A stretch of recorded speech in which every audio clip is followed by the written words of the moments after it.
The most common form of birth control was, of course, the rhythm method. Tell us a little bit about that.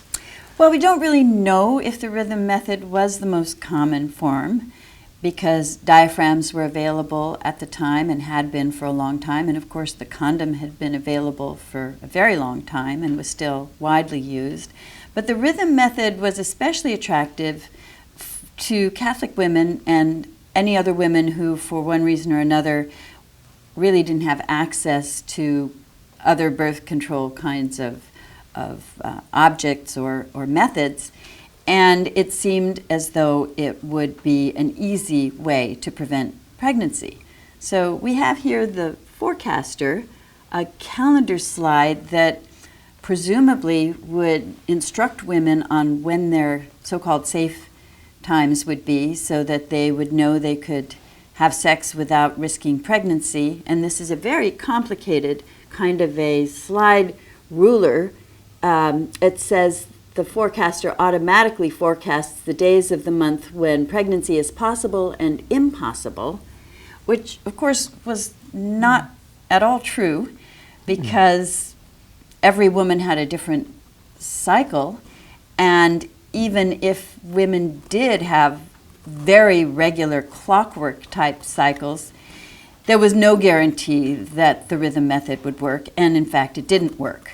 How did it do that? How did it forecast the days? Well, it says here that if you move the cycle slide until the number corresponding to your monthly cycle appeared in the window, then after the window slide is set to the correct cycle, move the calendar slide until the first day of flow of your current menstrual period is directly opposite arrow number 1.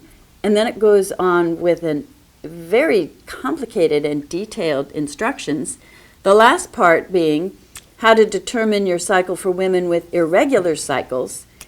So if you could understand this, you probably didn't need it. The other way of looking at it is use this and then never have sex because you were always at risk of getting pregnant, and that was really true. There were no safe days. At least none that could be predicted ahead of time. And so the rhythm method was very unreliable. The diaphragm was much more reliable, but still not 100% reliable. And the same was true of the condom. So when did women get a reliable method of birth control? Well, the most reliable method of birth control was the birth control pill that was approved by the Food and Drug Administration in 1960. Prior to that time, a combination of available birth control methods and abortion were really the only effective means of preventing pregnancy. But the pill was really a major innovation in the history of contraception. And did women take to it, or? Oh, yes. Weren't they afraid of it? Women took to the pill instantly. In fact, women took to the pill before the approval by the FDA. In about 1955, a compound that really was the birth control pill was approved by the FDA for menstrual irregularity. And what women knew and doctors knew was this pill would suppress ovulation. Well, as soon as women knew that, they knew that it would prevent pregnancy. And suddenly, thousands of women across the country are storming their doctors and demanding that they prescribe this medication because suddenly they had menstrual irregularity, a medical condition that before that time was hardly ever even mentioned, much less known. So women were really turning to their doctors and subverting the usual relationship between doctors and their patients, where doctors would tell their female patients, and they were almost always male doctors at the time, this is what you need and this is what you do, and the women patients would say, okay, doctor. Now women are coming to their doctors and saying, I want this. I'm demanding this. Give me this prescription. And doctors were suddenly in the position of a little bit of a reversal of their relationship with their female patients. So what does that tell us about what women wanted or where their heads were in the 1960s that they flooded to the birth control pill? Well, in the first place, there were three innovations of the birth control pill. The first one, of course, was that it was the most effective, almost 100% effective method of fertility control available. The second thing about it was that it was totally in the control of the woman.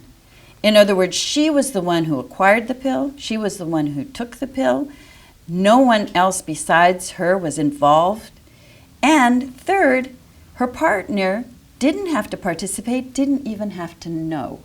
So this was the first time that you had an effective means of birth control that was entirely in the control of the woman herself, and her partner didn't even need to know about it. And so for all of those reasons, women were very attracted to the birth control pill. It completely, for the first time, separated the act of sexual intercourse from the act of contraception. Wasn't that frightening to a male-dominated society, that women could control their own fertility? Well, it was frightening to some men.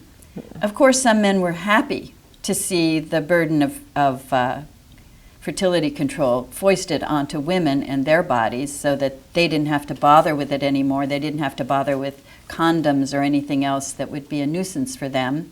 And they didn't have to interrupt their sexual activities for any kind of birth control intervention. So some men liked that.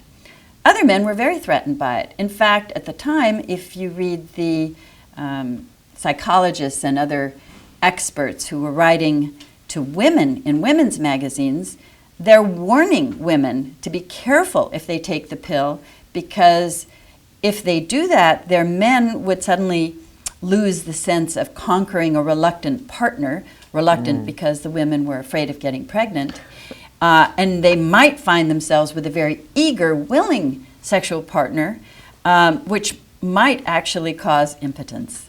And so women were warned by mostly male psychologists that if they, in a sense, came on too strongly with their sexual interest now that they were protected against pregnancy, they might scare their men to the point where the men would become impotent. And the argument that women might become promiscuous if they could control pregnancy? There was some of that. There was some concern that the pill would create a kind of promiscuity among women, that it would foster the sexual revolution. But in fact, there's really very little evidence of that. When the birth control pill was approved, in many states, birth control of any kind was still illegal for any woman. And it wasn't until 1965, 5 years after the pill was approved by the FDA, that birth control became legal in all states. This was as a result of a Supreme Court decision. It became legal in all states to provide birth control pills or any other kind of birth control method, but only to married women. And so single women were still legally not able to get access until 1972, when another major Supreme Court decision lifted the marital restriction and said that states could not prevent anyone from getting and using birth control. So would you say then that the invention and distribution of the pill increased women's independence, allowed them to separate from the home in some way? Well, here's the thing about the pill. Women were gaining access to the pill even when it wasn't fully legal. They could go to a doctor and the doctor would have to say, for the woman's health, I'm prescribing this, or for menstrual irregularities, or whatever it might be. This was also the time when Planned Parenthood clinics were providing birth control, and they too could prescribe the pill or any other kind of birth control for women in a clinical setting. And of course you needed a prescription, but women who were determined to get the pill got the pill, whether they were married or single.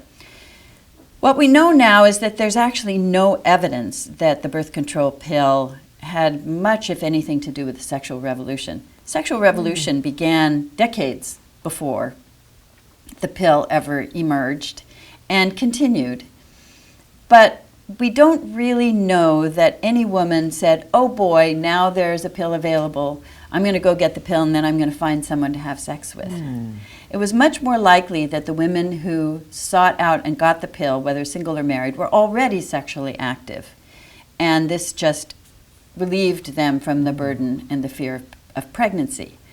The other piece of this is, and I think this is important to point out now because birth control has once again become highly politicized, that in the 1960s, when the birth control pill was first approved, it was an absolutely mainstream thing. It was celebrated across all groups, and with the exception of the Catholic Church that still maintained a rule against birth control, and by the way, that rule came very close in the mid-60s to being lifted. And that is another story in and of itself. But in the end, the Catholic Church decided to maintain the prohibition. But other than that, mainstream churches, mainstream politicians and leaders. What about African American groups? African American groups, you know, women of all colors wanted to be able to control their fertility. The big issue was access. And if you were poor, you know, you had to go to a private doctor to get a prescription. These were not over-the-counter medications. And so access to birth control was something that women of all classes and races wanted. They wanted to be able to control their fertility.